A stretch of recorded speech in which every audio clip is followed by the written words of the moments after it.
Hola, muy buenas a todos, espero que estéis bien y bienvenidos a mi canal.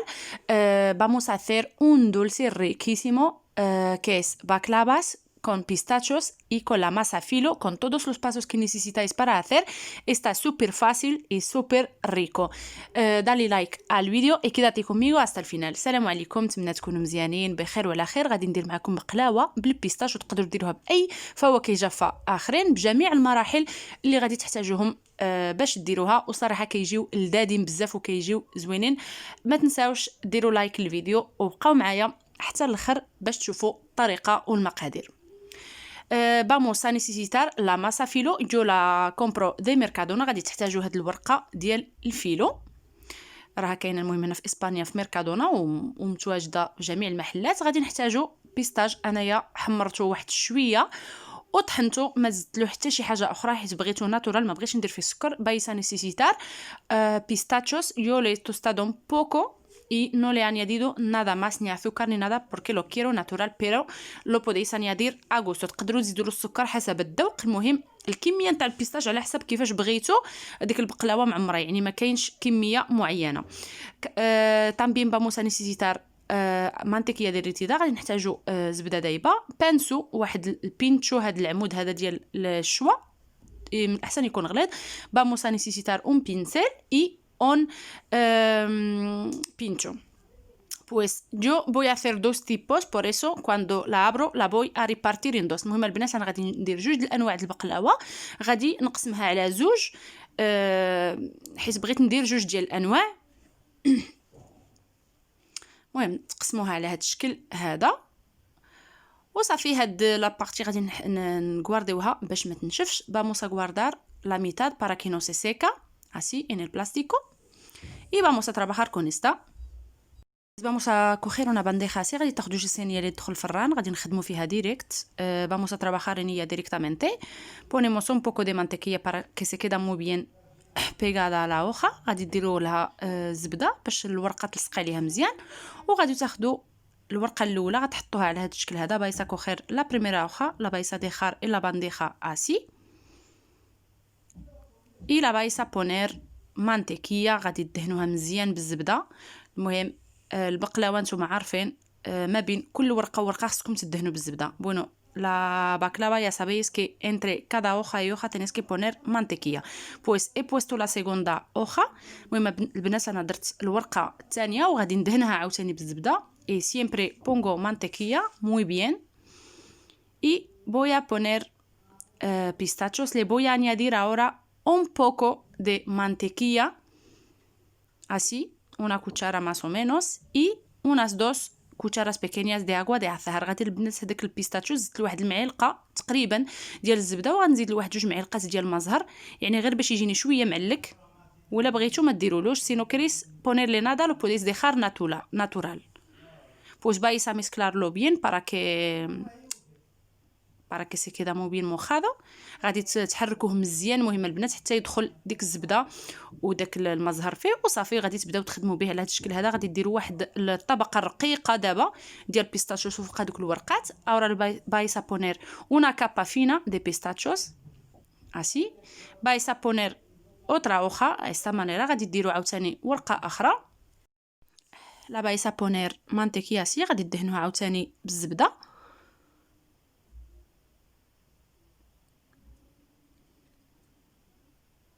وغاديروا عاوتاني ورقه اخرى. vais a poner otra hoja y otra vez mantequilla. المهم مره اخرى عاوتاني الزبده. المهم الزبده ما بين كل ورقه وورقه غادي تدهنوها. otra capa fina de pistachos. غادي تزيدوا عاوتاني واحد الطبقه رقيقه ديال البيستاش. عاوتاني ورقه اخرى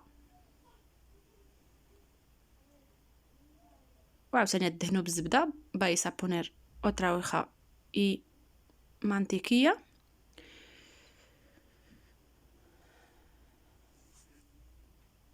pues ahora otra hoja. غاديروا عاوتاني ورقه اخرى يعني باش تجيكم مرقه مزيان هاد البقلاوه.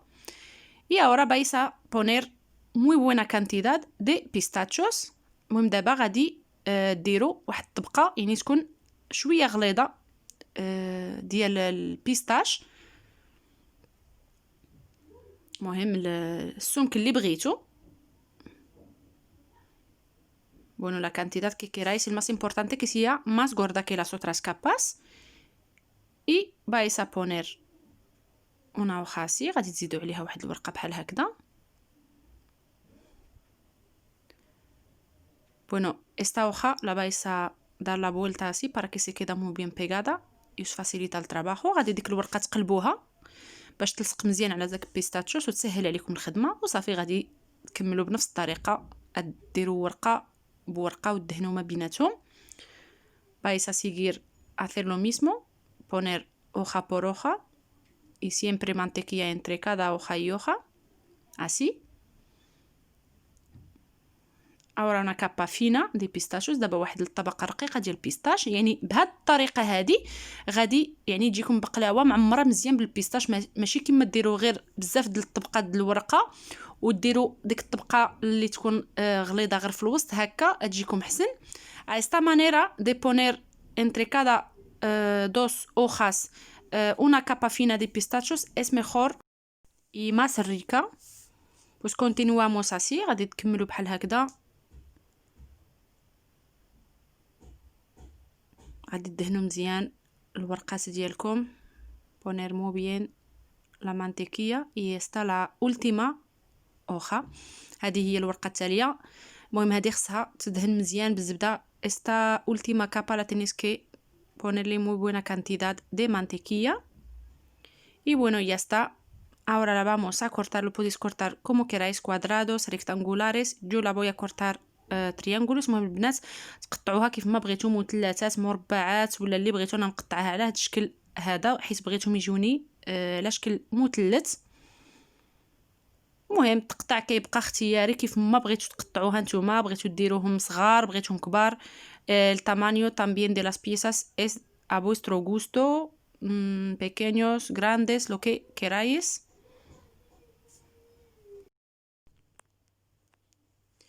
Y bueno, termino así cortando. المهم غادي نقطعها على هذا الشكل هذا وصافي. فاش غادي نسالي غادي ندوز للشكل الثاني اللي غادي نوجدو معكم. Pues ya está, ahora pasamos al otro tipo que vamos a preparar.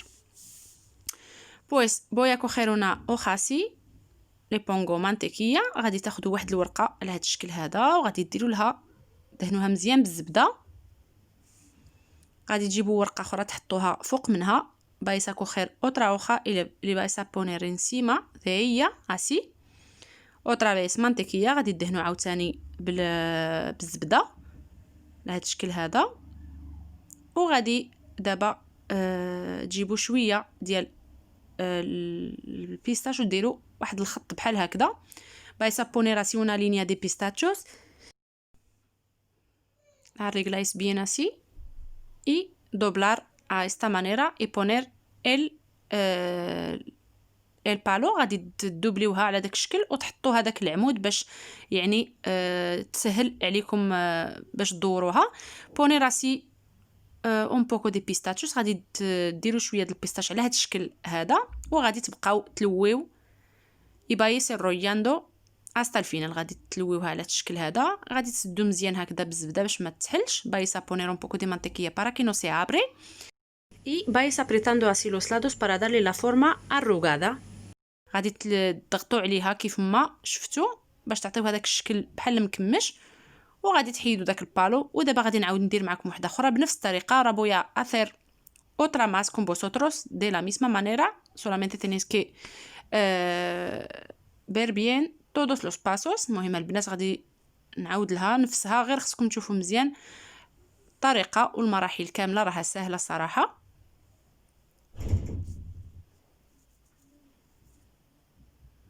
هذاك العمود ضروري يعني كيسهل صراحه الخدمه وباش ما تحلكمش فاش تكونوا تلويوها. والكميه نتاع البيستاج اللي بغيتو وصافي. المهم تلويوها على هذا الشكل هذا وغادي تجمعوا الجناب بالزبده. غادي تضغطوا عليها بالجوانب بزوج هكذا باش تجي بحال مكمشه وتحيدوا داك العمود وصافي. دابا غادي ندهنهم مزيان بالزبده كاملين وغادي نسخن الفران مزيان على 200 درجه وغادي ندخلهم يعني غير يتحمروا واحد 10 دقائق وغادي نخرجهم. Ahora voy a calentar el horno muy bien a 200 grados. Las pongo hasta que se hornean y cojan un buen color dorado y las saco. Y bueno, así después de sacarlos del horno, ahora les voy a poner miel. Yo le he añadido un poco de agua y agua de azahar para tenerlo así como un jarabe. المهم البنات هاد العسل على حسب نتوما واش بغيتوهم يجيو مسقيين بزاف ولا لا. نزلت له هنا شويه ديال الماء وشويه واحد 2 معلقات ولا ديال المزهر يعني باش رديتو على شكل سيرو، ما بغيتوش يعني يكون قاصح. وصافي غادي ما حدها سخونه غادي تسقيوها. tenéis que ponerle la miel aún caliente para que se absorbe bien. المهم البنات ضروري خص البقلاوه تكون سخونه والعسل تكون يعني حتى هي دافيه باش تشرب مزيان هذاك يعني داك السيرو، حيت الا بردت ما غاديش تشرب لكم السيرو. خص تكون عاد سخونه وتسقيوها. صافي غادي نسقيها هكا كامله وصافي نخليها حتى تبرد ونقطعها. لي بويا ديكورار كون un poco de pistachos así picados. غادي نزوقها ببيستاش هذاك المهرمش على هاد الطريقه. المهم التزيين كيبقى اختياري. وصافي دابا من بعد ما بردت غادي نقطعها. Ahora después de enfriarse la voy a cortar a esta manera. Bueno, podéis cortar como queráis, el tamaño que queráis. Y fijaros cómo está muy bien rellena todos los lados porque la hemos rellenado bien. المهم البنات شوفوا كيفاش محشيه يعني جميع الجوانب ديالها معمره بهذاك البيستاش لاننا كنا كنديروا ما بين كل جوج ورقات. لو كان يعني كنا درنا غير لداخل يعني غير الحشوه في الوسط كانت ما غاديش تجي عامره بحال هذا الشكل هذا. وصافي المهم انا غادي نقطعها كامله. وبالنسبه للتزيين انا غادي الجوانب ديالها نغمسهم في هذاك البيستاش مهرمش. Bueno, para decorar yo voy a poner los lados así en los pistachos picados a esta manera. Bueno, y podéis dejarlos así como queráis. La decoración se queda a vuestro gusto. المهم البنات التزيين كيبقى اختياري. دابا غادي نقطع هاد المثلثات. غنوريكم من الداخل عاوتاني كيفاش كتجي عامره مزيان حيت عمرناها ما بين كل ورقه وورقه. bueno صراحه كتجي حسن.